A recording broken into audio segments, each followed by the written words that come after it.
For the Cleveland Cavaliers, the leading index indicator for their success has been whether they've made more threes than their opponent in any given game.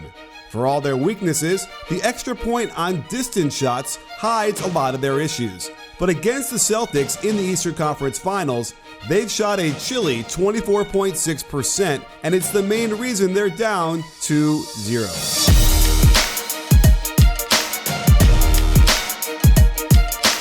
It seems like 3 weeks ago when the Cavs were hell-bent on attacking Rozier with LeBron in the post in Game 1.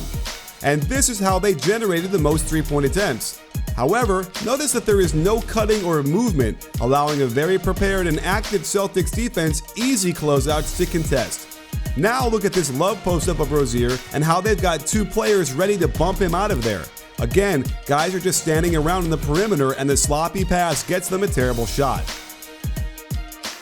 In Game 2, the Cavs took 5 more three-pointers and doubled their output, but it was still a substandard 32%, and none of their shots were generated from post-ups, unless you want to count this LeBron craziness.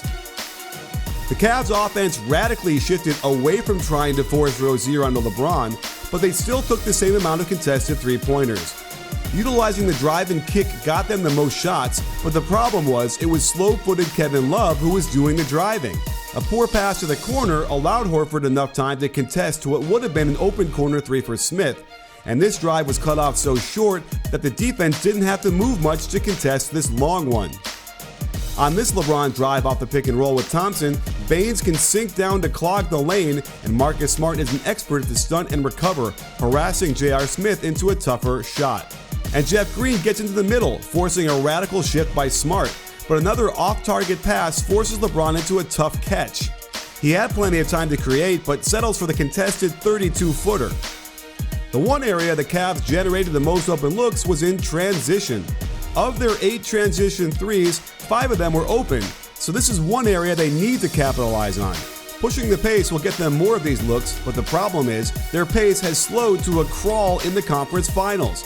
They were ranked 12th in the regular season, but it has dropped off to what would be last place by a mile in this round. One action that should generate good looks is the Love-Korver weak-side pin-down festival. You can see how much pressure it puts on the defense and bends it out of shape to find open looks. On this Korver cut, it forces the mismatch and Kevin Love can go to work down low. But look what they could have gotten wide open in the corner off of this post-up. Even when they miss, the Korver going to his right off a pin down is still a high percentage shot. But give credit to Jaylen Brown for being the one guy capable of going under and still contest well. On this handoff action, it would have been another one of those shots for Korver that he clearly loves, but they missed the opportunity altogether. We've also seen how this action gets great looks at the hoop as well, as the defense really has trouble deciding which great shooter they should stick to. And let's face it, when you have an action in your offense that can make Kevin Love look like a Skywalker, you'd better damn well run it early and often.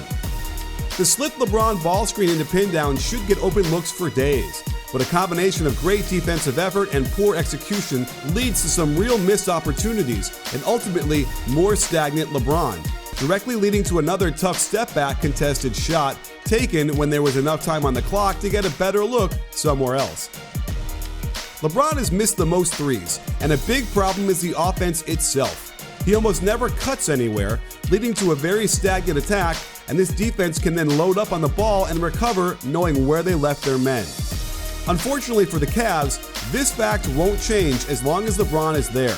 And while it certainly hasn't affected his incredible numbers in this series, that lack of movement doesn't help his teammates get easier shots. And if they don't hit more threes than the Celtics, the odds of this series going longer than 5 games are very, very long. Sports fans, make sure to hit the subscribe button and adjust your settings so you can get notified immediately when we drop another great NBA video. Let us know how you feel with a thumbs up and a comment. After all, at BBallBreakdown, we're not a channel, we're a conversation. You in?